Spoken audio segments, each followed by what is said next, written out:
Imam Ghazali qaddasallahu ruhahu, dia menulis kitab Bidayatul Hidayah.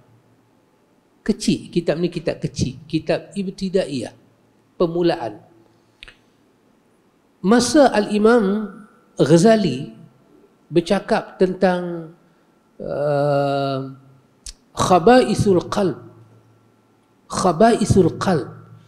tentang kekotoran hati ini, kejelekan hati, keburukan hati. Al-Imam Al-Ghazali bagi satu contoh yang sangat menarik. Dia kata apa? Dia kata ini daripada khabaisul qalbi ini, dia sebut dengan al-hasadu wal-riya'u wal-ujbu. Tiga ini dia kata, ini dikatakan sebagai ibu bagi segala penyakit hati. Dia kata inilah yang telah menyerang para fuqaha pada zaman ini. Subhanallah. Bukan penyakit ni Imam Ghazali buat contoh kena orang pergi kelab malam ke. Tu kalau kena orang pergi kelab malam pun orang tak ada kisah apalah, memanglah orang kata lagu tu. Tapi dia kata penyakit ini telah terkena para fuqaha pada masa ini. Kedengkian mereka. Antum boleh bayang seorang faqih macam Ustaz Azizah sebut tadi, orang ahli agama menggunakan perkataan yang salah. Kalau orang meniaga ubat, memang ubat salah selalu pun. Tak ada nampak salah sangat, tak teruk. Tapi orang agama, mungkinkah orang agama yang mengajar soal hati, dia tak sedang dia berpenyakit hati? Mungkinkah seorang alim dikatakan dia alim besar, nak dipanggil dia fuqaha pada zaman dia, takkanlah sekadar dia memiliki 4 senawi. Bila ada 4 senawi ataupun 6 senawi, kita dipanggil faqih. Tidak juga demikian. Ini zaman dulu, bukan zaman lah. Zaman dulu para ulama, ada ulama. Ulama membaca kitab ulama. Dia tak macam zaman kita. Ulama membaca kitab ulama. Nawawi membaca kitab Ghazali, komen Ghazali. Ulama membaca kitab ulama.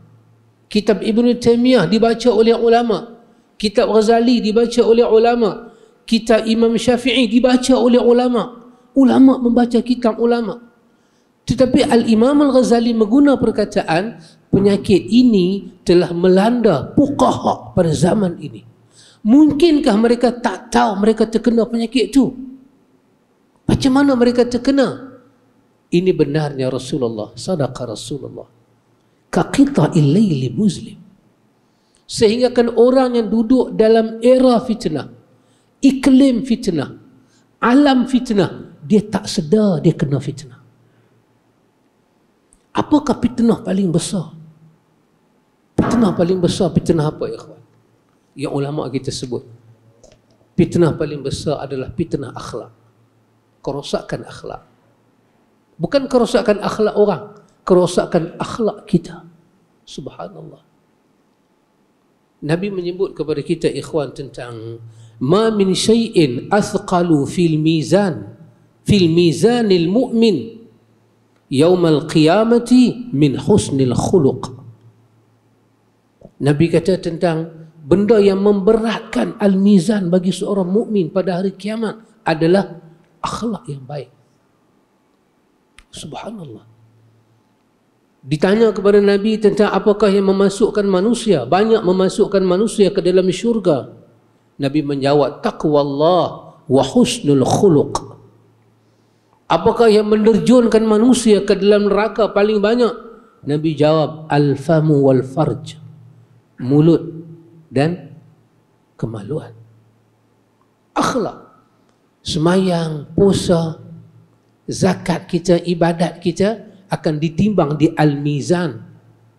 Ma min syai'in athqalu fil mizanil mu'min. Mizanil mu'min, bukan sebarang mizan. Mizan kafir lain, mizan mu'min lain. Fil mizanil mu'min husnul khuluq. Husnul khuluq, akhlak yang baik. Akhlak ni apa ikhwan? halun li nafsi. Keadaan diri manusia, respon kita. Kita tengok satu benda, kita fikir satu benda, datang satu suasana, cara kita respon kesemuanya ke arah kebaikan berdasarkan petunjuk nabawi, akhlak. Ya, akhlak ni besar, ikhwan. Sehingga kan kalau mengikut Imam Ghazali cerita tadi, seorang alim di zaman dia tak tersedar dia terkena fitnah. Fitnah akhlak. Dahsyat. Subhanallah, ikhwan. Karena itu kalau kita nak kena jaga di akhir zaman ini, inilah benda, akhlak.